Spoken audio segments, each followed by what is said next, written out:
Did you know options are not any more risky than stocks?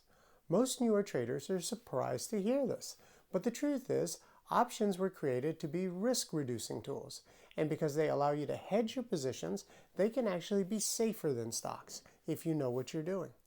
Hi, I'm Dave Aquino, and I've been in the financial markets for over 24 years. I started out with Merrill Lynch and then spent 15 years with the Vanguard Group before becoming a full-time trading instructor here at Basecamp Trading. And over the last 2.5 decades, I've noticed a lot of patterns, not just in the way the markets move, but how traders develop. And one common pattern I see is with new traders going from thinking options are too risky, I'm only trading stocks, to I love trading options, I'm never going back to trading stocks.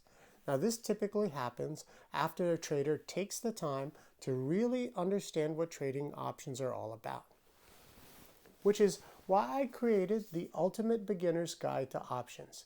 This free ebook will show you what options trading is all about and how to trade them safely. It's 100% free, and you can download it right now by clicking on the button below.